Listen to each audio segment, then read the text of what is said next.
Alrighty, first things first, start the timer. Good evening, everyone, and welcome to Director's Cut. My name is Andrew Roblyer. I am a director and producer based in Houston, Texas. It's my first time here at Kansas City Fringe, and I am so excited to be here. We have a very cool and unique show for you tonight. But before we explain exactly what's going to happen, I want to give the fantastic actors who have agreed to do this, having no idea what scene they're about to do tonight, a chance to introduce themselves. So, we'll start on that end. Hi, I'm Jessica Johnson. My pronouns are she, her, her. Hers. I am an actor based in Omaha, Nebraska, and my favorite ice cream flavor is butter pecan. Oh, we're doing ice cream flavors? I mean, just to share. Okay. My name is Emma Sayler, pronouns any, Kansas City-based actor. I don't know, chocolate? You don't know? How do you not know? You don't know chocolate. I'm Megan Reynolds, pronouns she, her. I am a Kansas City-based actor and educator, and favorite flavor, cookie dough. Chocolate chip cookie dough. There you go. Wonderful, wonderful. Well, before we get too much further into tonight, we need your help to decide what scene these actors are going to perform. So, I have prepared 3 different textual options for them tonight, and I'm going to give you all 3 words to describe each of the 3 scenes. I'm not going to tell you what they are or where they're from, and then I'm going to ask you to vote by sound of applause which one you want to hear tonight. So, option 1, these are the 3 words to describe scene 1: absurdity, confusion, and conflict. Option 2 is deception, eavesdropping, and persuasion. And option 3 is memory, resignation, and constraint. Everyone clear? All right, so I'm going to ask you to vote.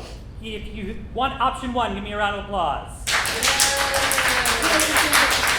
All right, excellent, excellent, excellent. If you want option 2, give me a round of applause. Ooh, okay, all right, all right. If you want option 3, give me a round of applause. All right, I think it's between 1 and 2, so we're going to do those one more time. If you voted for option 3, change your mind. All right, ready? Option 1. And option 2. All right, we're going to go with option 2 because I know which one the actors would prefer. All right, so you all have selected a scene from Much Ado About Nothing. Yes! By William Shakespeare. Oh my gosh, you're right. That is what I would prefer. So excited. So, I'm going to have you read Hero, I'm going to have you read Ursula. Awesome. And you have the hardest job because you get the one line at the end and the rest of it is all physical. Awesome. So we're going to have fun with that. So I'm going to let the actors take a minute to read over the scene that I have just handed them, and we're going to chat for just a minute before we get started. So I want to tell you a little bit about the origin of Director's Cut and why we're doing this show. I have been in love with theater since I was this small. At 6 years old, I played the only adult character in the church musical called Journey to the Center of Christmas. It was a character named Professor J. Ingle Bell. And ever since then, I fell in love with theater. I was an actor for the vast majority of my life, still am when the impulse hits me. But in college, I fell in love with the work of directing. It was the first opportunity that I really had to direct, and I discovered that I was incredibly passionate about being kind of one of the people in a theatrical process that gets to help make the whole thing fit together and help everyone work together. And so, because I'm a nerd and a type A personality, that meant that I wanted to learn everything that I could about the work of directing and the field of directing. And the first thing I learned is that there's very little out there about it. In fact, I would challenge anyone in this room. How many theater artists do we have in the room that work in the theater? Or do it as a hobby even? Yeah? Great, okay. So I would challenge any of you to tell me how a director gets a job as a director. Right? It's not something that's well known. It's not something that is clear. There is no clear path for the training or development of directors outside of, say, MFA directing programs, right, which are very, very small. Most accept 1 to 3 students a year, and there's only about 24 of them in the United States, right? So that is not the way that most directors get trained. Most directors get trained by learning on the job. They get thrown in the deep end. Occasionally they get a chance to assistant direct or watch another person direct. Maybe they've been an actor or a stage manager or some other type of theater artist for a while.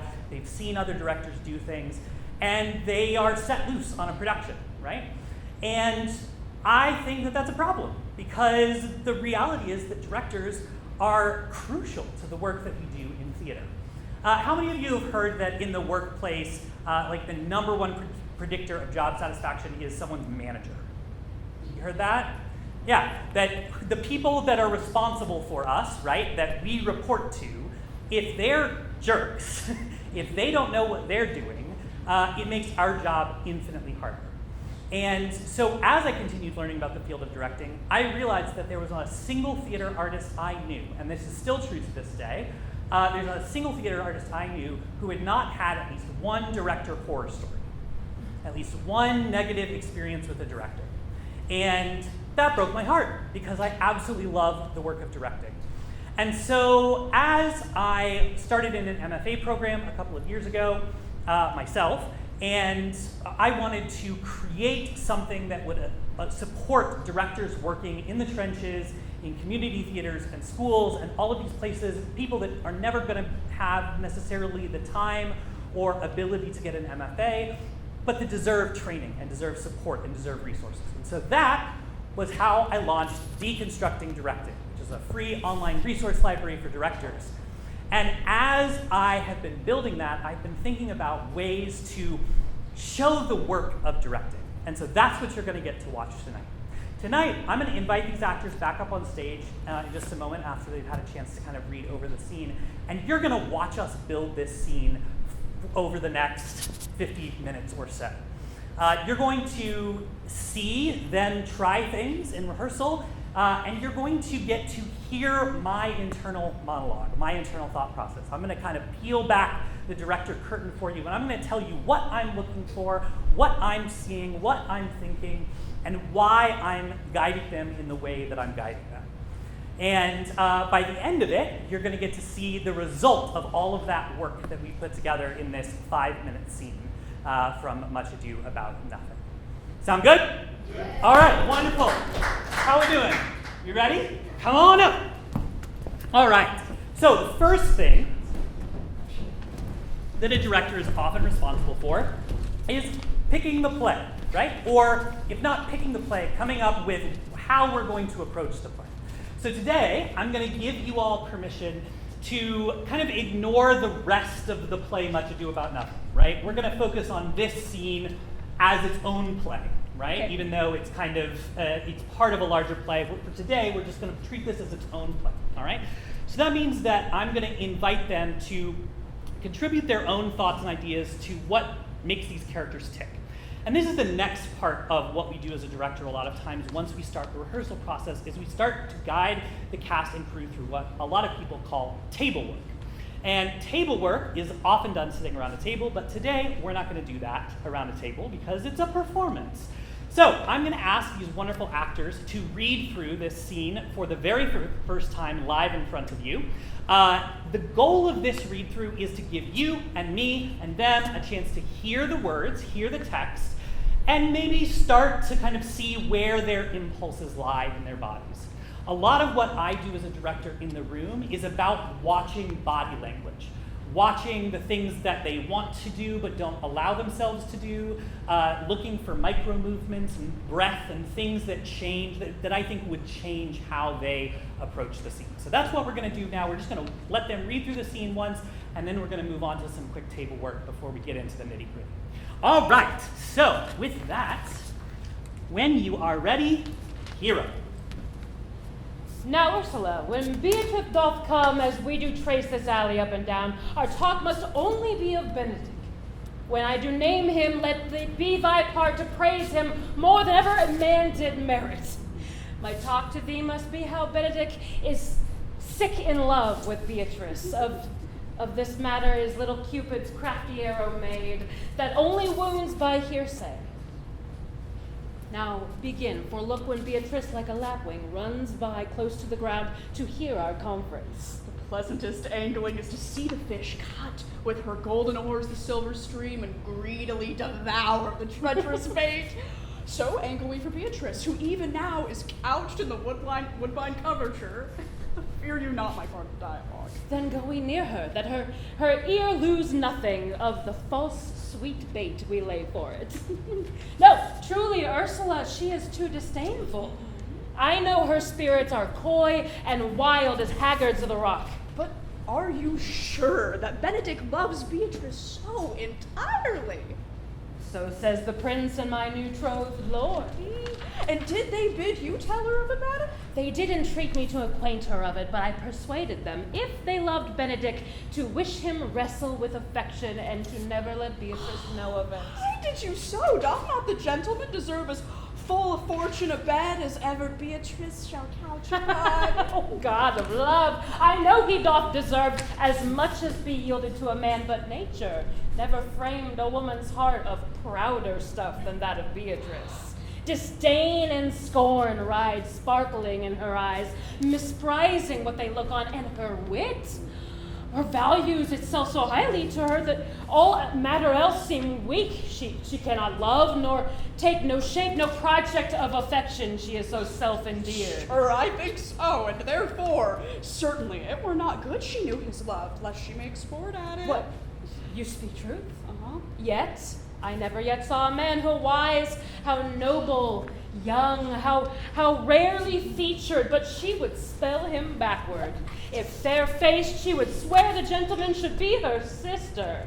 If black, why nature, drawing of an antique, made a foul blot. If tall, a lance ill-headed. If low, an agate very vilely cut. If speaking, why a vein blown with all winds. If silent, why a block moved with none. So turns she every man the wrong side out, and never gives truth and virtue that which simplest and merit her to. Sure, such carping is not commendable. No, not to be so odd and from all fashions as Beatrice is, cannot be commendable. But who dare tell her so? If I should speak, she would mock me into air. She would laugh at me, out of myself, press me to death with wit.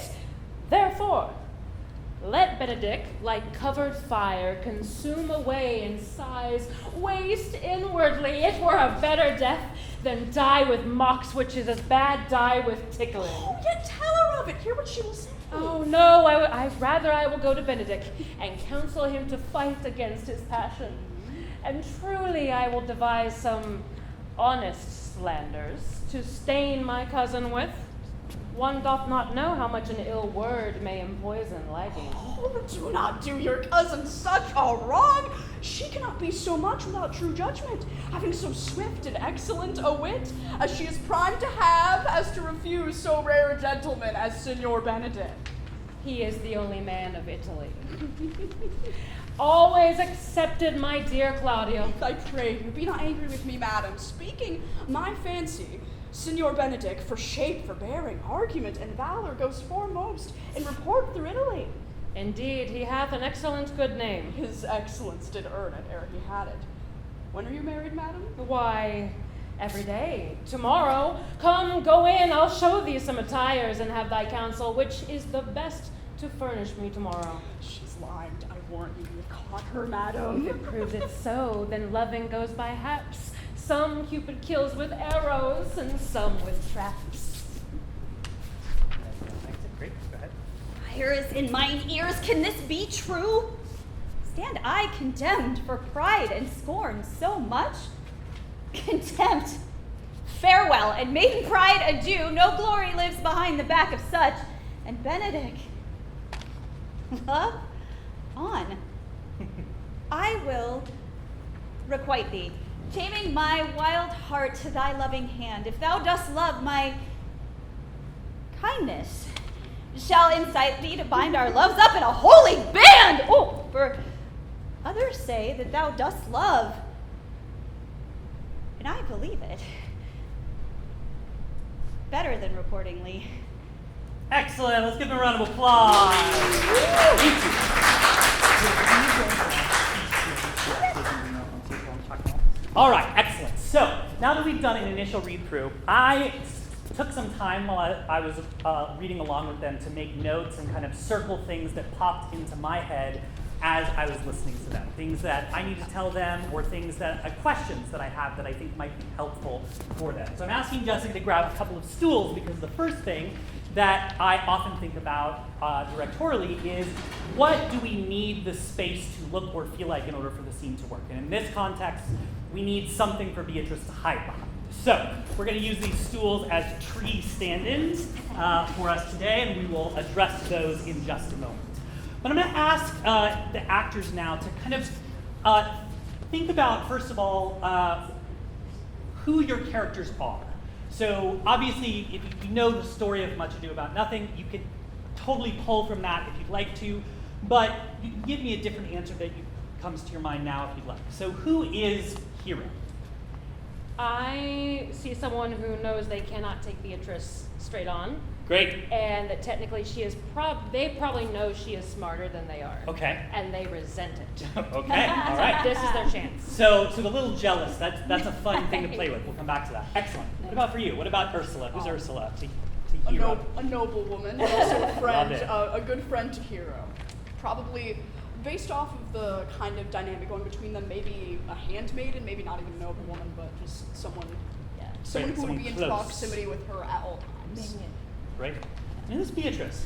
Ooh, Beatrice is a very proud woman who suffered a very deep heartbreak and has been masking the pain with wit and, contempt for all things with a penis. Yes, absolutely. Right. I mean, because who doesn't? Right.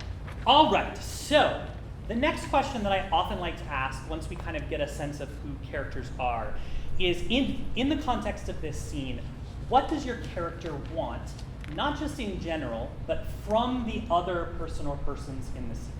So in Hero and Ursula's case, it's pretty clear that you want something from Beatrice, right? In Beatrice's case, it's pretty clear that you want something from them, right?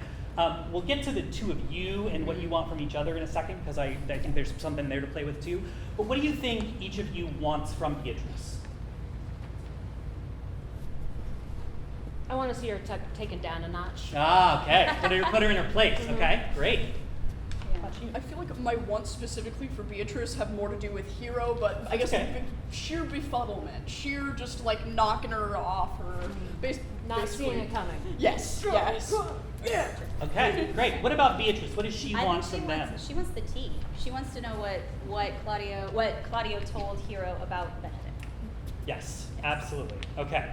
Awesome. All right. So when we talk about the two of you, I think you're right in saying that, I think that's a helpful thought, that you want more from Hero than Hero wants from you in this moment. So Yes. what do you think Ursula wants from Hero? Oh God, I had the words, but now I don't. Okay. That's okay. We'll speak in drafts. I guess to kind of play into what she's doing, because from Ursula's perspective, I'm not going to try to write her character, but I feel like this is more Hero's idea than Ursula's. But I could be wrong. I don't want to. Yeah, I think that's a fair. It's yeah. clear that Hero's kind of leading the charge here. Yeah. So I feel as though kind of just doing what Hero wants me to do. Maybe I'm not sure if I fully want to go through with this, but I want my lady to be happy with me. Yeah, great. Okay, so and that in turn kind of seems to inform what you want from Beatrice, right? Yes. You want to achieve what you want with Beatrice so that you make Ursula happy, Exactly. or make Hero happy. Yes. Great. All right. Excellent. So now what we're going to do is we are going to break the scene down into chunks, and we are going to work each chunk at a time. For theater folks in the audience, you're probably familiar with the term beats or a beat. That is what we call it when we kind of break this down into kind of the individual topics or shifts within the scene. So this first beat, there's really kind of two that we're going to work on simultaneously here. The first part right before Beatrice enters, and then kind of up until we go into the shtick, right? No, truly Ursula, right before there. So we're just going to go through those first few lines and give you a sense of place, and then also make sure that we feel good about Beatrice's entrance, so that then we can go from there. Sound good? Yeah.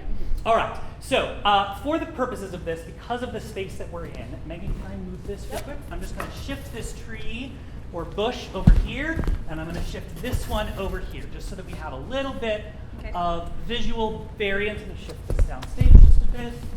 So one of the things that I think about a lot of times when I'm staging as a director is I think about not only what's going to be helpful for the actors, but also what gives visual interest to the audience. So you'll notice that I made a decision just now not to put these on the same level with each other or on the same plane with each other. That gives us depth to play with as well as width to play with. So that's one of the things that's often running through my head when I'm staging or working with a scenic designer and things like that. All right, so we know that we start without Beatrice on stage, so I'm going to have you come in from over here.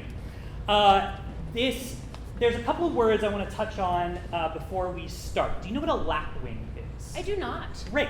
So a lapwing is a type of bird that nests in the ground. Okay. It's not quite a roadrunner, but it looks a little similar to it. Yeah. So a lot of what we do as directors is about kind of that pre-research and the things that we look through the words or ideas of the text that we think might be difficult so that we can answer these questions in the room. We don't always know all the answers, but sometimes it's helpful to know a little bit ahead of time. And that one was, as I was reading it, I was like, I don't know what the hell a lapwing is, so I'll figure that out. So this idea of her running quietly or toward the ground, I think informs your physicality a little bit as you come in, right? So it's very clear to them that you're trying to eavesdrop on them, right? All right, excellent. Rephrase the question.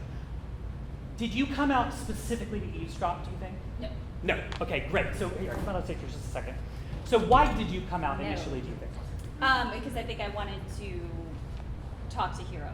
Great. Yeah. So I wonder if we can show that just Yeah. a little bit. Yep. If when we're going to cheat space a little bit, which Okay. we sometimes have to do in limited space. Great. So maybe walk on normally, Okay. and then make the realization that they're talking about something. They seem to be having a private conversation, Okay. and then make the decision to sneak over to this tree to listen. Okay.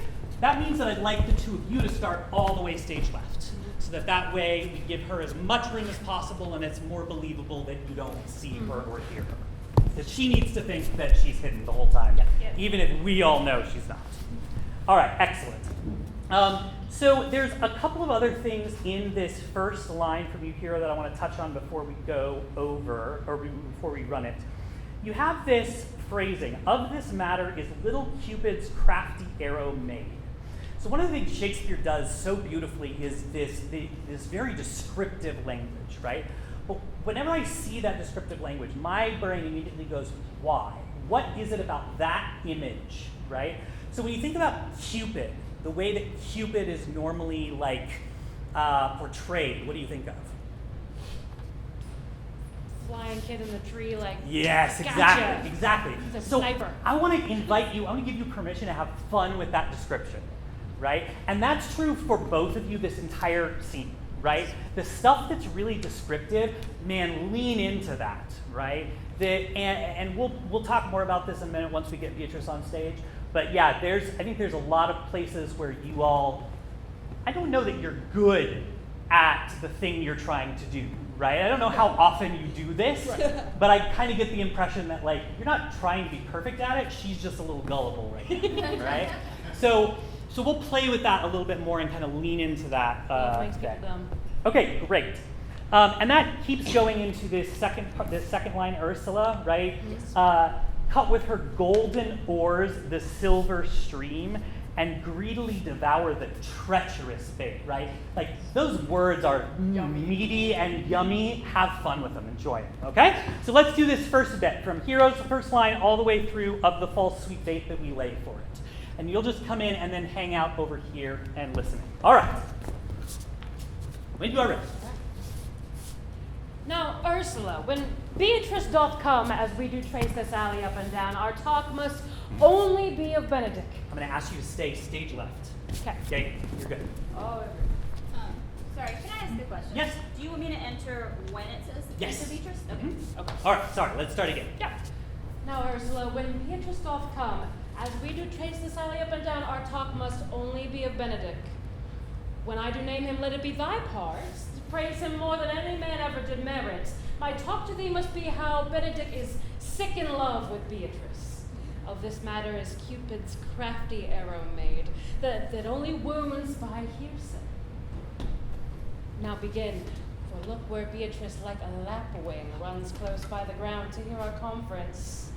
The pleasantest angling is to see the fish cut with her golden oars the silvery stream and greedily devour the treacherous bait. So, angle we for Beatrice, who even now is couched in the woodbine coverture. Fear you're not my party diet. Oh, then go we near her, that her ear lose nothing of the false sweet bait that we lay for. Great, cool, let's pause there. How did that feel?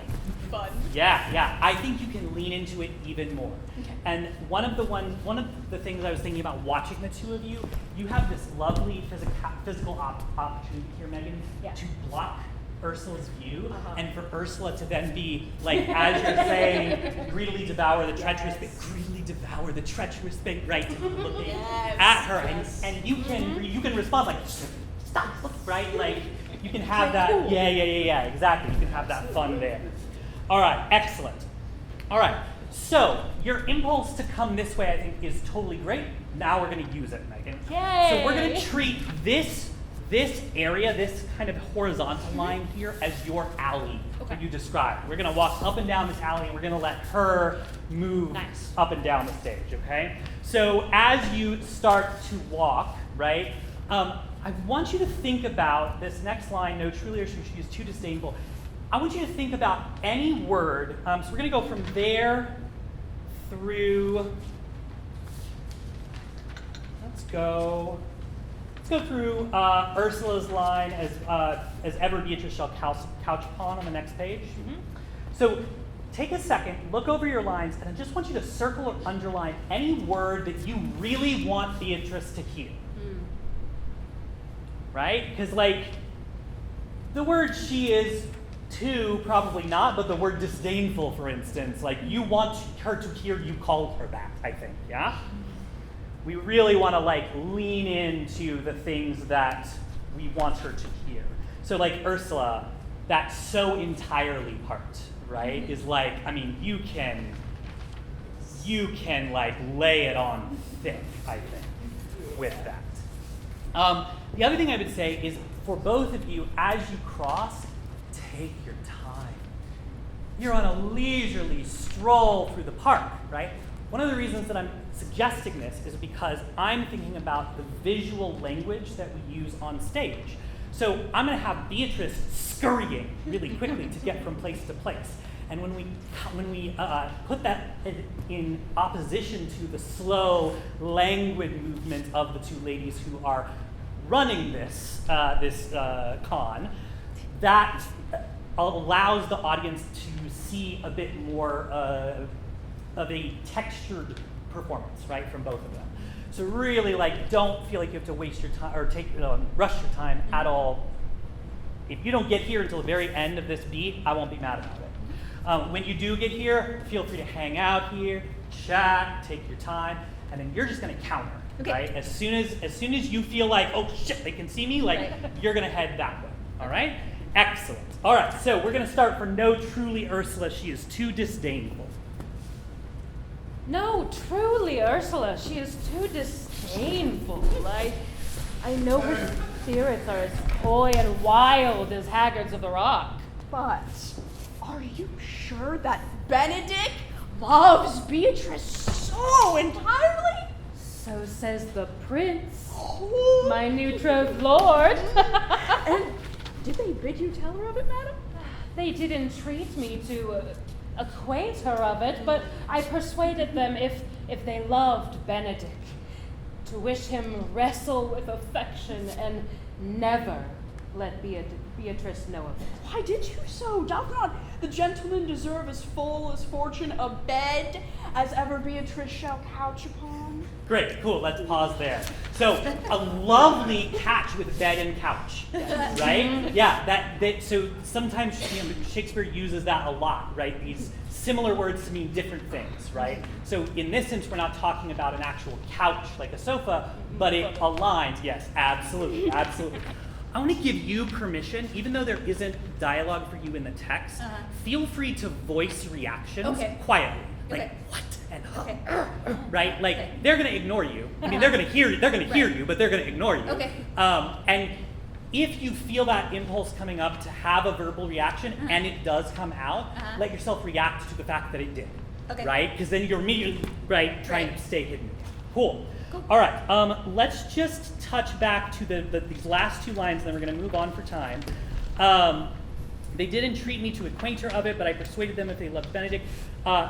The big word, like, really lean into never. I think never is the money word in that line. We're gonna lean real hard into sexual innuendos today. So yes, I think you can take Benedict couch even bigger. So go even harder. Yes, Yes. go even bigger. Go even bigger. You cannot go too big right now. All right, so they did entreat me. Let's go from there. They did entreat me to acquaint her of it, but I persuaded them if they loved Benedict, to wish him wrestle with affection and never to let Beatrice know of it. Can you give me never, like you're almost like not shouting it, but like she's over there. Yeah. So throw the word. Okay. Let me hear what that sounds like. Just go from to wish him wrestle. To wish him wrestle with affection and never let Beatrice know of it. How did you so? Doth not the gentleman deserve as full fortune of bed as ever Beatrice shall couch upon? Oh, God. Great, cool. Let's pause there for just a second. Is that too far? No. Let's lean into the comedy of it, right? And you two get to have fun with this, right? Like amongst yourselves, right? As characters, like Hero and Ursula are having the time of their lives right now. They're pulling one over on Beatrice, right? Who has bought it hook, line, and sinker already, and they can tell because she hasn't gotten up and confronted you, right? Like even though you're doing these like really over the top thing, like she doesn't know yet, right? So give yourself permission to just like have fun with it, enjoy it. I also wonder, there was something I saw in your body language, Emma, that I'm wondering if, because there was a moment where I felt like you wanted to like turn and do it toward Beatrice. Yeah. Putting over my shoulder at her. I want to suggest that you lean into that impulse. Let her pull your attention back, right? Awesome. Just like before when we had her kind of you're looking over her shoulder.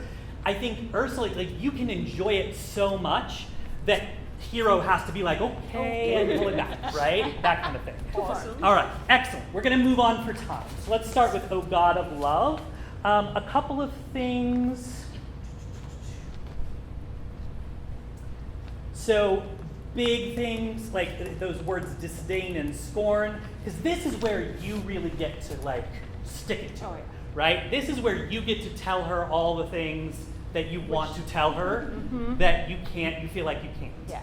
So stick the knife with every word. Have fun with it. All right? Well, if you say so. All right, let's start with O God of Love.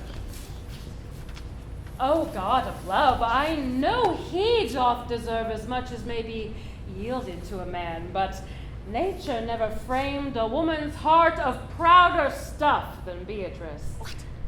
Disdain and scorn ride sparkling in her eyes, misprizing what they look on, and her wit values itself so highly that to her all matter else seem weak. She cannot love, nor take no shape, nor project of affection. She is so self-endeared. Cool. I'm going to pause us there because I'm realizing that you've been standing here for a while, and I think there's a really cool movement opportunity for you. So I wonder what this looks like if you wander and you say it 100%. directly over her head. Awesome. Right? Oh, yeah. Like you could even like this is our tree, but you could lean on it, right? You could have the whole talk to her, but don't look at her. You know, this whole time, leave her there, Yes. right? Like say this right over her, and then as you speak, we'll have you turn to face her, and that'll be your cue to move backstage right. Okay? And that way we can get you moving and also like really let you give it to her. So let's do that again. O God of Love with the cross.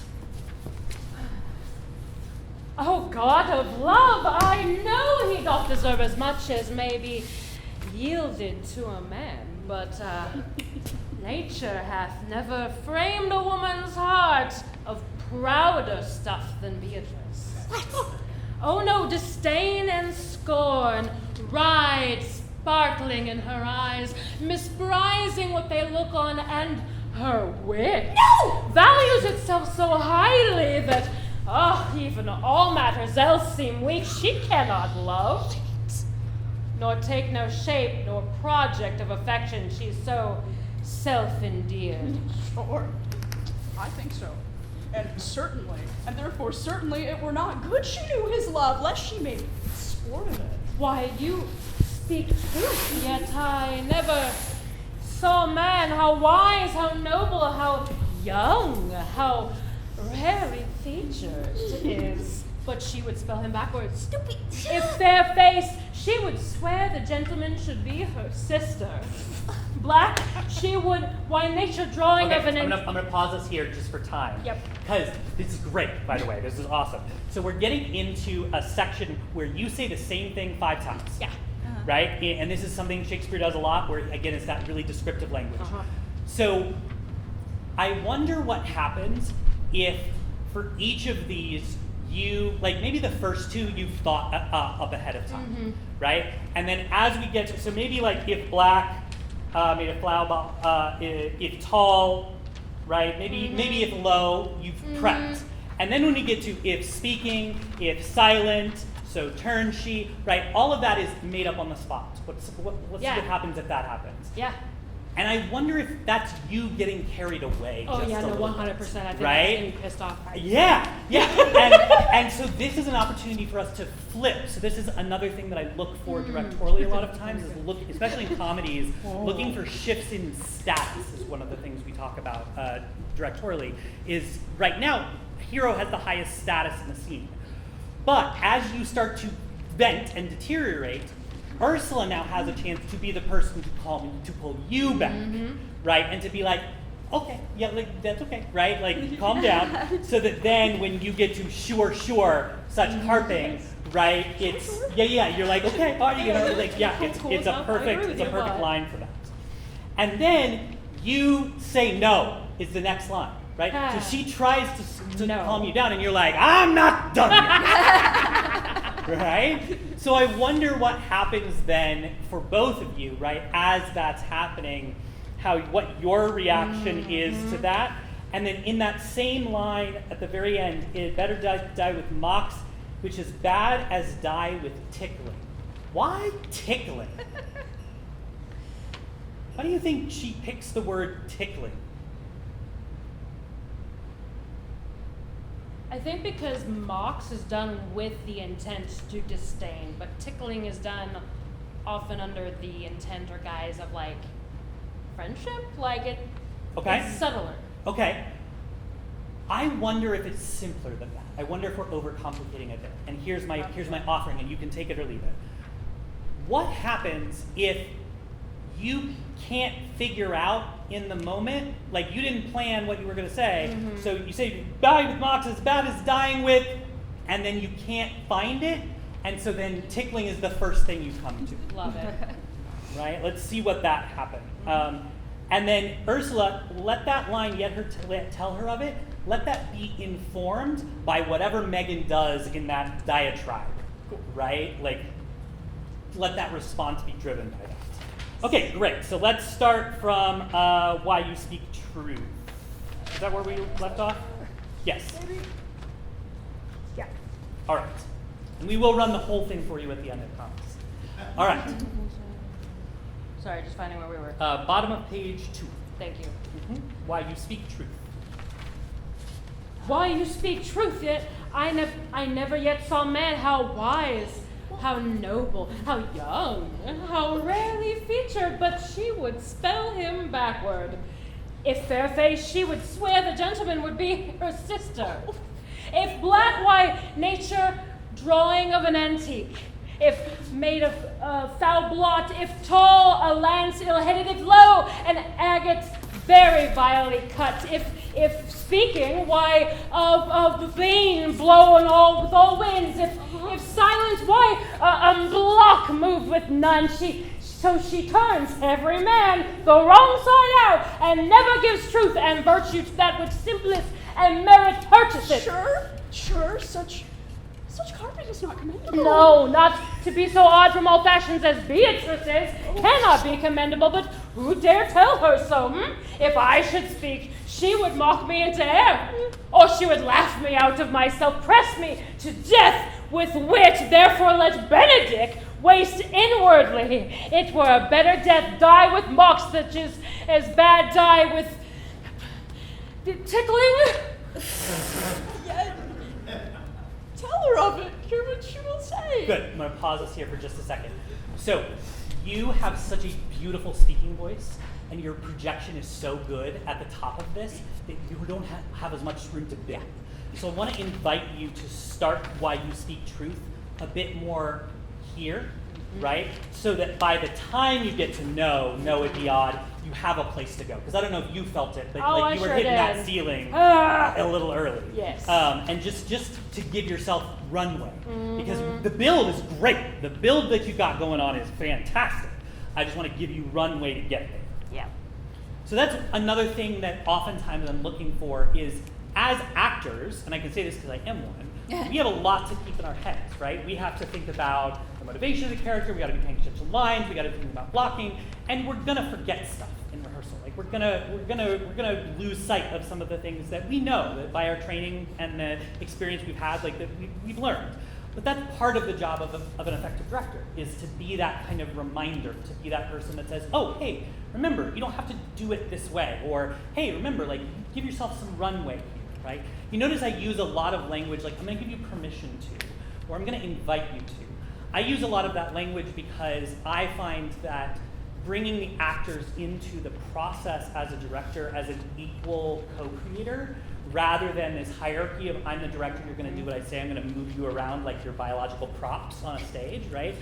It makes the final product far more successful at telling the story because they have perspectives that I don't, and I don't know, I can't predict how they're going to relate to these characters. And so that's why a lot of times I look to see what they do first and then modify from there directorially rather than deciding or blocking ahead of time and saying, okay, then you walk here and you do this. And sometimes you need to do that as a director, but sometimes not so much. All right, sorry about that. Just checking time. Great. All right. So we're going to move on. I'm going to leave you with that note. Tell her of it. Let's go from there. Yet, tell her of it, hear what she will say. No, rather I will go to Benedict and counsel him to fight against his passion, and truly I'll devise some honest slanders to stain my cousin with. No! One doth not know how much an ill word may empoison liking. Oh, do not do your cousin such a wrong. She cannot be so much without true judgment, having so swift and excellent a wit as she is prized to have, as to refuse so rare a gentleman as Signor Benedict. He is the only man of Italy. Great, cool. I have a thought here for another physicality moment that I think will be really fun, and give our Beatrice over here something fun to do. How are your knees, by the way? Great. You okay? Okay, great. You have this so rare a gentleman as Signor Benedict, right? So we've just had her like trashing Beatrice, and now you're making the choice to pump up Benedict, right? So I wonder if we echo the blocking that we used previously. So, do not do your cousin such a wrong. What happens if you come over here, right? And instead of being here and talking over her like this, what happens if you start to circle the tree and Beatrice has to try and stay on the other side of it the whole time? Right? That does mean that you're gonna. That does mean that you will need to. I'm really so that glad Beatrice you doesn't stretched see before. you looking at her. You'll need to and just be listening to Ursula with your back to her while that circle happens. So we're echoing what happened before, but we're not doing exactly the same thing.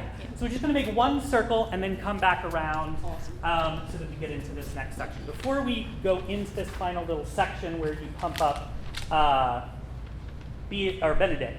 So you say that line about Signor Benedict, he's the only man of Italy. You're like, except Claudio, because I'm marrying Claudio, and he's clearly the best. Of course. And then Ursula, that next line is you disagreeing with her. Okay. Right? That next line is you saying, yeah, but really Benedict is better. Better. Right?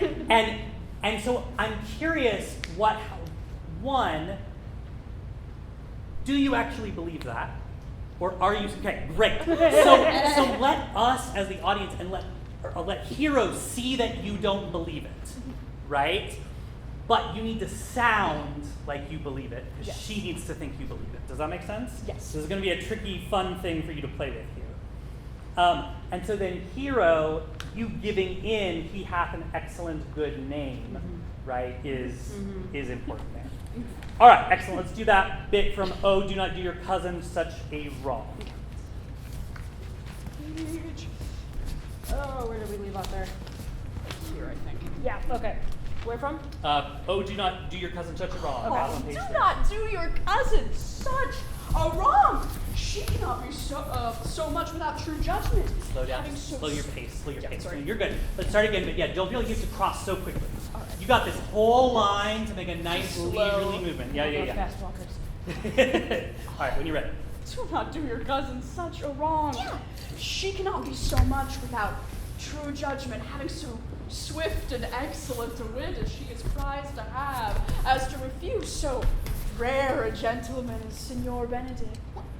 He is the only man of Italy, always excepting my dear Claudio. Oh, I pray you, be not angry with me, madam, speaking my fancy. Signor Benedict, for shape, for bearing, argument, and valor, goes foremost in report through Italy. Indeed, he hath excellent good name. Cool, let's pause there for just a second. So you looked and sounded like you believed it, which is fine. What I'm wondering is, because that worked, but I'm wondering if at the end of that, what happens if you use your upstage hand to like mouth to her?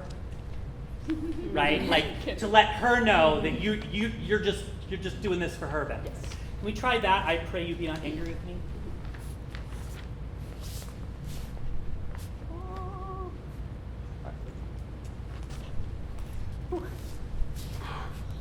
I pray you, be not angry with me, madam, speaking my fancy. Signor Benedict, for shape, for bearing, argument, and valor, goes foremost in report throughout Italy.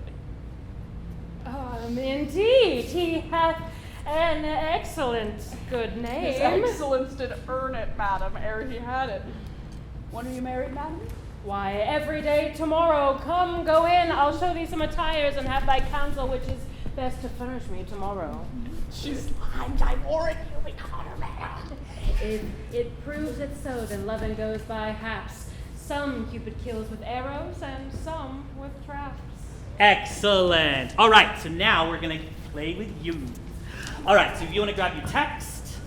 Is it cheating if I don't use it? No, I if have you know it. If you know it, awesome. I know it. Okay, so But I didn't know that I was going to do it before today. you're good. So, It is a so very you know common. it's It's a not very cheating. common monologue. You're good. Okay.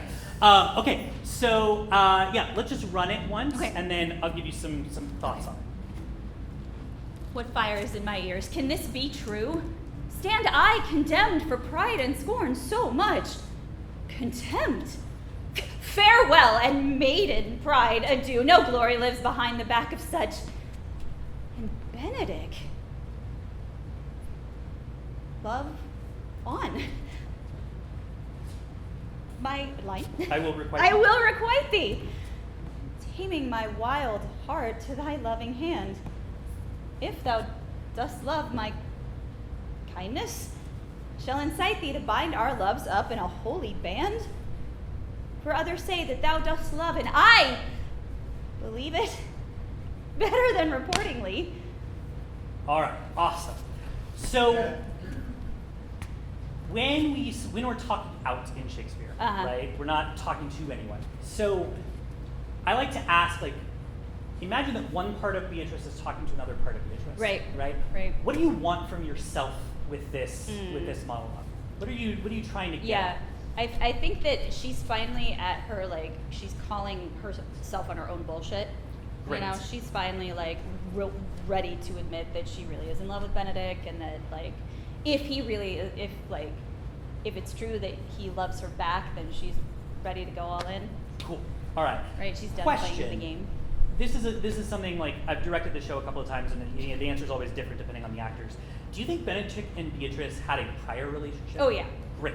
So, how comfortable are you with leaning into some innuendo here? Sure. Great. So, so the first offering that I want to give you is to not feel like you have to rush through this. Okay. Right? So, what fire is in mine ears? Mm-hmm. Why the word fire? What is it about this that, like, you could describe what you heard any number of ways, Yeah. and we're picking the word fire. Why fire, do you think? Well, I think, first of all, they're saying some fairly inflammatory things about me. So it's kind of slanderous. Absolutely. Do you feel how So- you're saying that right now? Yeah. You feel that in your body? Yeah. So I wonder if that first question is less like, oh my God, I'm so awful, and it's more of like, these bitches. Yeah. Like, what Yeah. the fuck? Yeah. Right? Yep. Yep. And then let it hit you. Okay. Right? So that for contempt, farewell, made it, oh, you're like, all right, well, I gotta stop being such a jerk, apparently. Yeah.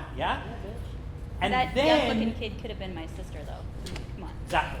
And then, and Benedict Lavon is another turn. Yeah.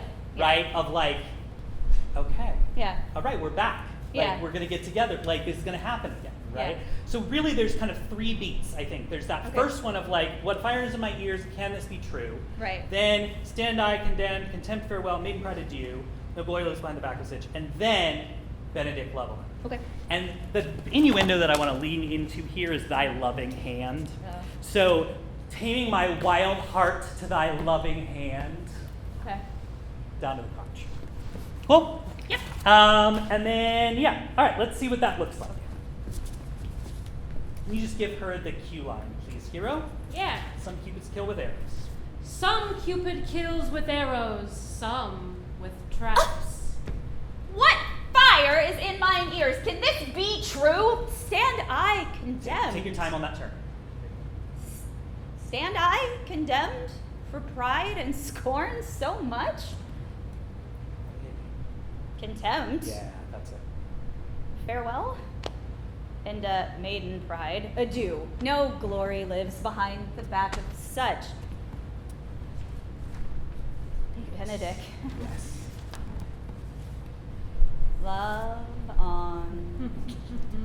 I will requite thee, taming my wild heart to thy loving hand. Oh, if thou dost love, my kindness shall entice thee to bind our loves up in a holy band.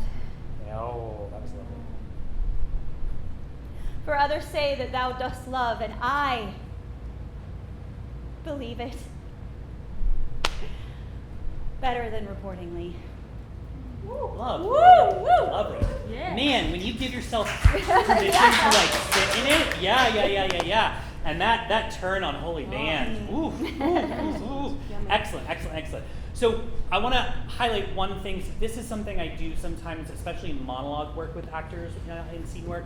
We call this side coaching. So you heard me kind of like affirming her and gently kind of guiding as she was talking. Sometimes, again, because actors, we have so much to think about in our heads, sometimes when we're working something, we're building something, it's helpful to have that kind of feedback, especially when we don't have a scene partner to give us that feedback in the moment, right? All right, excellent.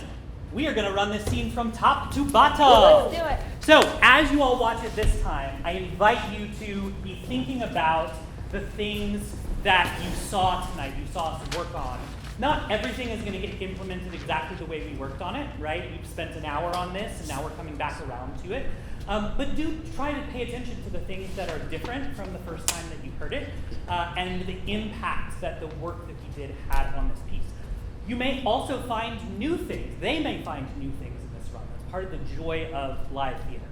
So with that, take it away, hero. Now, Ursula, when Beatrice doth come, as we do trace this alley up and down, our talk must only be of Benedict. When I do name him, it shall be your part to praise him more than ever man did merit.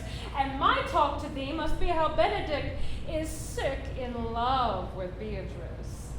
Of this matter is little Cupid's crafty arrows made, that only wounds by hearsay. Now begin. For look where Beatrice like a lapwing runs close by the ground to hear our conference. The pleasantest angling is to see the fish cut with her golden oars in the silver stream and greedily devour the treacherous bait. And So, angle we for Beatrice, who even now is couched in the woodbine coverture. Fear you're not my part of the dialogue. That go we near her, that her ear lose nothing of the false sweet bait that we lay for it. No, truly, Ursula, she is too disdainful. I know her spirits are as coy and wild as haggards of the rock. But are you sure that Benedict loves Beatrice so entirely? What? So says the prince, my betrothed lord. Oh, and did they bid you tell her of it, madam? Oh, they did entreat me to acquaint her of it, but I persuaded them if they loved Benedict, to wish him wrestle with affection, and never to let Beatrice know of it. No!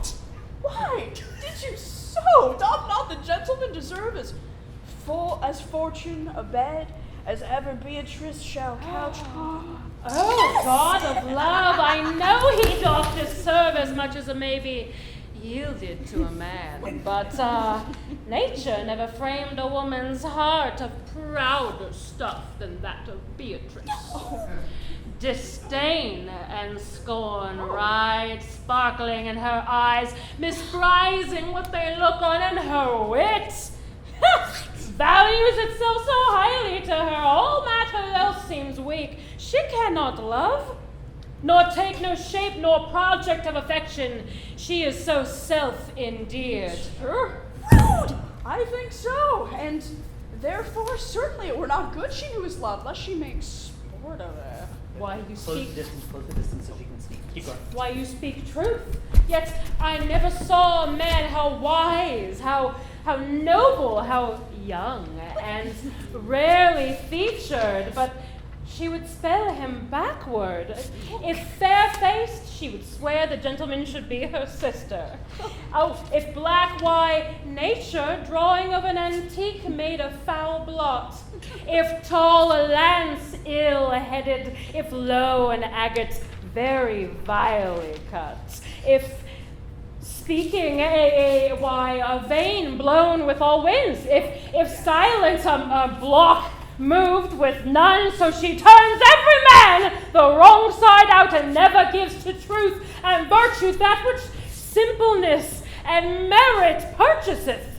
Sure, such carping is not commendable. No, not to be so odd and from all fashions as Beatrice is, but it cannot be commendable, but who dare tell her so? Oh, if I should speak, she would mock me into air. Oh, she would laugh me out of myself, press me to death with wit. Therefore let Benedict, like covered fire, consume away in sighs, waste inwardly. It were a better death than die with mocks, which is as bad as die with tickling. Tell her of it, hear what she will say.